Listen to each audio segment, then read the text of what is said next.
Thank you very much, Sahar, for that very useful and impassioned presentation, providing us with a very helpful survey of the various kinds of women's activisms, particularly digital activisms that we don't hear very much about, and how that's contributing to the promotion of democracy in the Muslim majority world.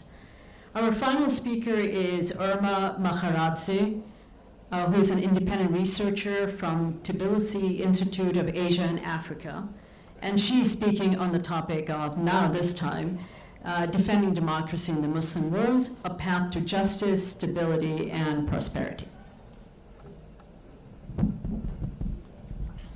First of all, I would like to greet the organizers of the conference, participants, and all the guests. And I really feel privileged that I've made this long way to come and participate in this really interesting event.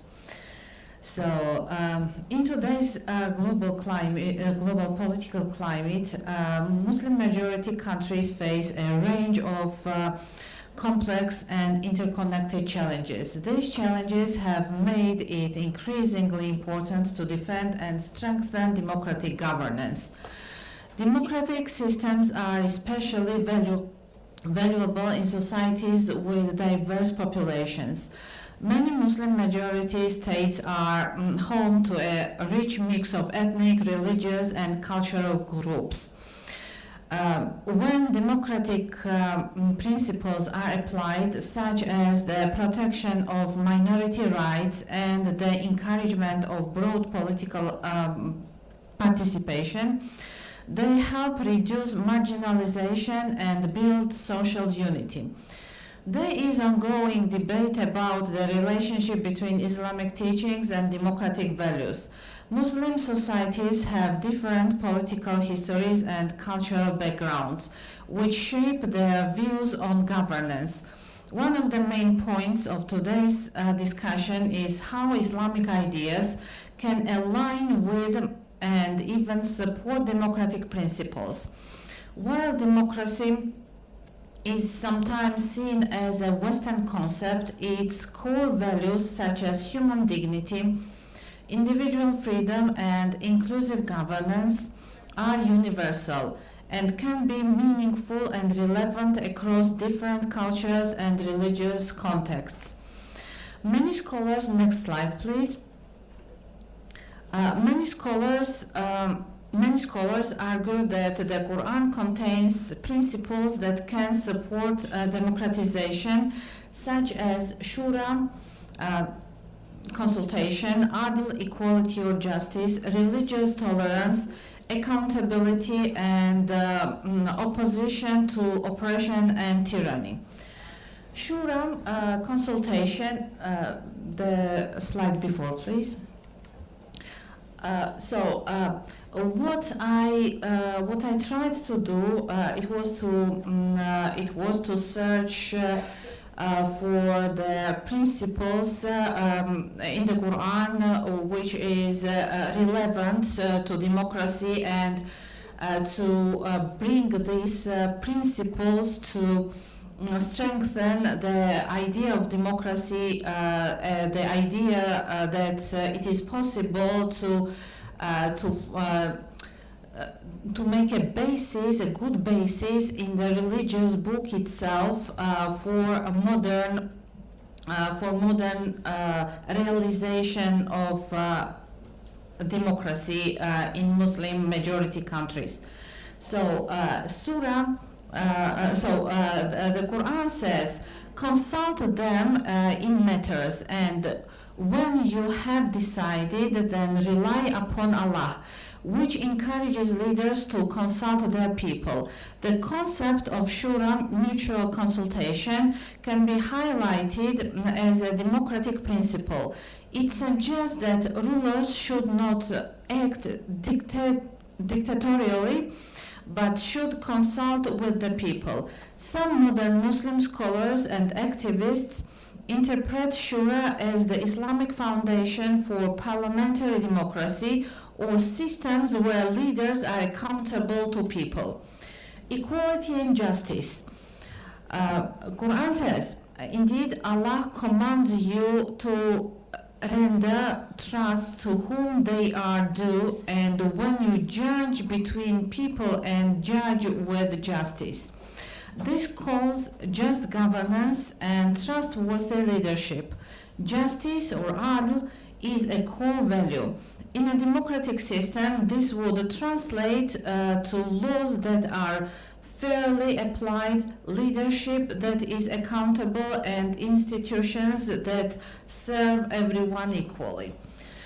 One of the important principles, in my opinion, is also that there is no compulsion in religion. Quran says there is no compulsion in religion. The right path has become distinct from the wrong. This supports freedom of choice in matters of faith. Freedom of conscience is a key democratic value. This verse is often cited to argue for political systems that protect individual freedoms, including religious one. Accountability. Regarding accountability in Quran, we find many different verses, but I will cite only one of them. Indeed, we have made you a successor upon the earth, so judge between the people in truth and do not follow your own desire, as it will lead you astray from the way of Allah. This is for leaders who must govern with truth and justice, avoiding personal bias. Some Islamic thinkers have expanded this idea to justify political accountability mechanisms.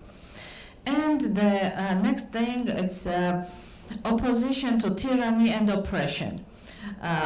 Quranic basis for it is found in 4th Surah, 75th verse. And what is the matter with you that you fight not in the cause of Allah, and for the oppressed among men, women, and children who say, O Lord, take us out of this city and of oppressive people, and appoint for us from yourself a protector, and appoint for us from yourself a helper. This encourages standing against oppression and for the right of the oppressed. With Islamic intellectual tradition, which provides substantial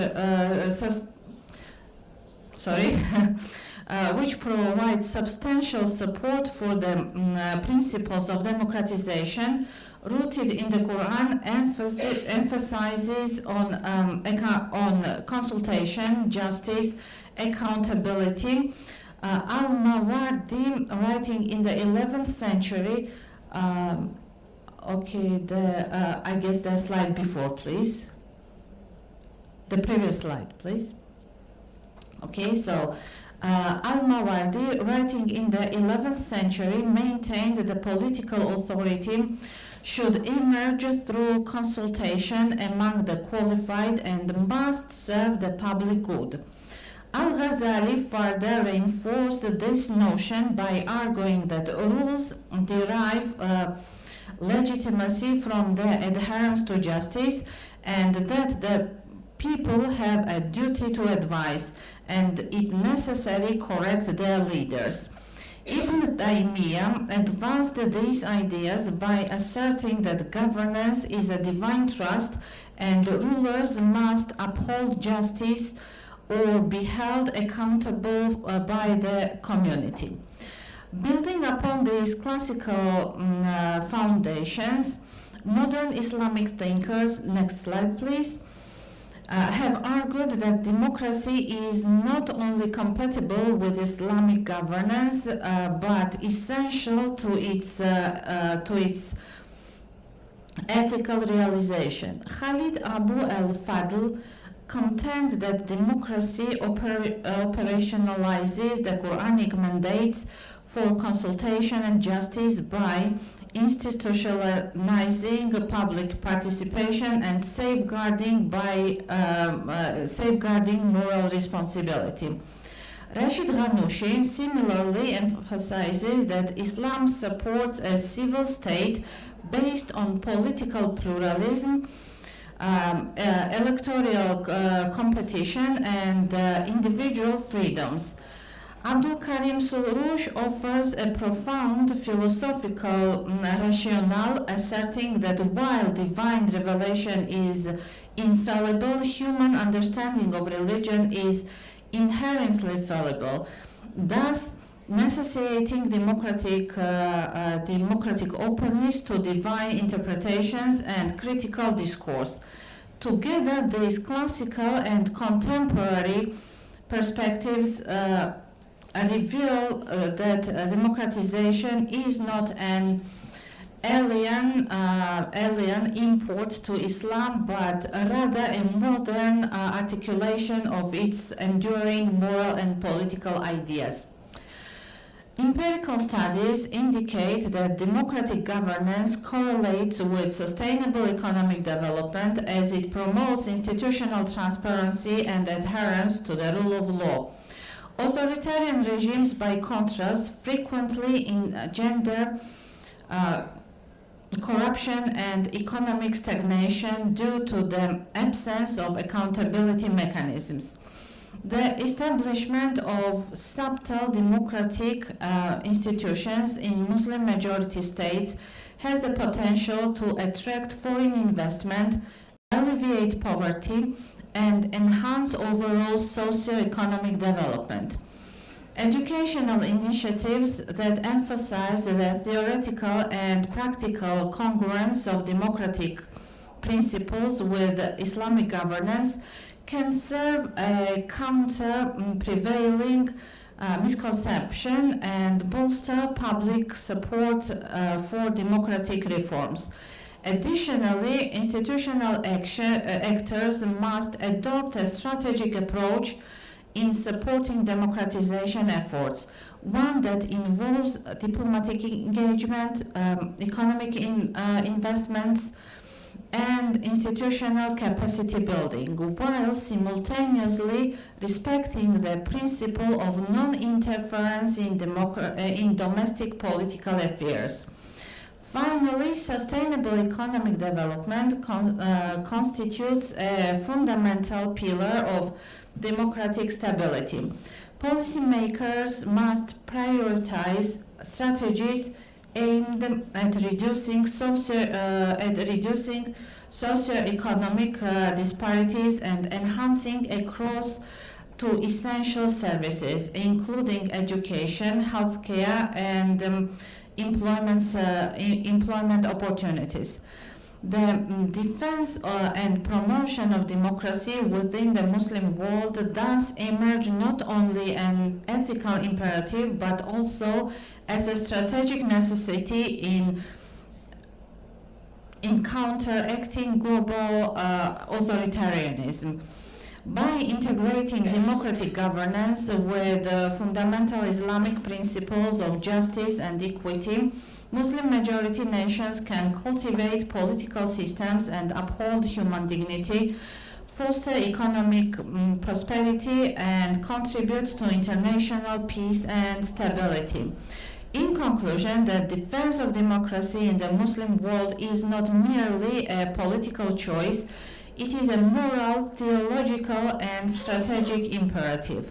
As illustrated, Islamic principles such as Shura, Adl, and Mas'uliyah are not only compatible with democratic governance but can actively enrich and legitimize it. By drawing on both classical Islamic thought and contemporary scholarship, Muslim majority societies can forge a unique indigenous model of democracy, one that is faithful to their religious heritage while responsive to modern political and socio-economic realities. The journey toward democratic resilience will require sustained efforts in education, civil society empowerment, and international cooperation. But it remains a vital and achievable goal for a just and prosperous future. Thank you for your attention.